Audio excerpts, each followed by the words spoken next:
বন্ধু আমার, আজকে যেই নবীকে আপনি নিরক্ষর বললেন, সেই নবী আজ মসজিদে নবীর চোখের পানি ছেড়ে দিয়েছে। যেই নবীকে পৌঁছে গেছে, মরে গেছে বলছেন, সেই নবী আজ চোখের পানি ছেড়ে দিয়েছে।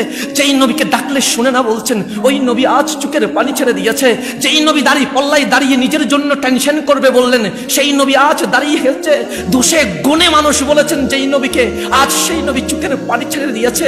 জিবরিল বললেন, নবীর এই নিজের জন্য না, আহলে বাইতের জন্য না, সাহাবীর জন্য না, কাঁদছেন কার জন্য? আমার নবী এক নিঃশ্বাসে বললেন, উম্মতি উম্মতি উম্মতি।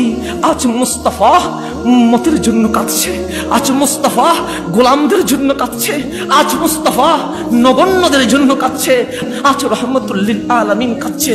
রুহুল আমিন উঠে গেলেন, ডাক দিলেন, রব্বে করিম, তোমার মুস্তাফা, তোমার হাবিব আজ যার জন্য কাঁদছে, এটার কোনো সলিউশন, কোনো সমাধান আমার কাছে নাই। সে কার জন্য কাঁদে? সে উম্মত উম্মত করে কাঁদে। জিবরিল যাও, এই নবী কোনোদিন কাঁদে নাই, কত কষ্ট পেয়েছে, কাঁদে নাই, কিন্তু আজ যখন কাঁদছে, আমি রহমান রহিম সইতে পারবো না, আমার নবীকে বলে দাও উম্মতের ব্যাপারে কোনো টেনশন দিব না।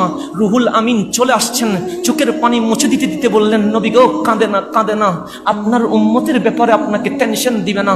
আমার নবী চিৎকার দিয়ে আরো কাঁদতে লাগলেন, লা ওয়াল্লাহ, লা ওয়াল্লাহ, জিবরিল এই চোখের পানি কখনো বন্ধ হবে না। আমার আল্লাহ ডাক দিয়ে বললেন, ওয়ালা সাউফা ইউতিকা রব্বুকা ফাতারদা। মুস্তাফা কাঁদে না, কাঁদে না, উম্মতকে এমন ভাবে ক্ষমা করব, এমন ভাবে জান্নাত দিব, আমার মুস্তাফা খুশি হয়ে যাবে।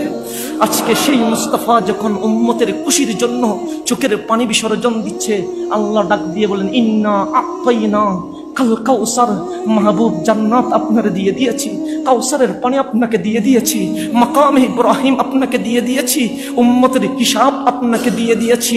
ফাসাল্লি লিরাব্বিকা ওয়ানহার, মাহবুব এখন একটা কুরবানি করে দেন হাবিবিয়তের জন্য, উম্মতের বিনিময়ে আপনার প্রিয় জিনিসকে আমার জন্য দিয়ে দেন।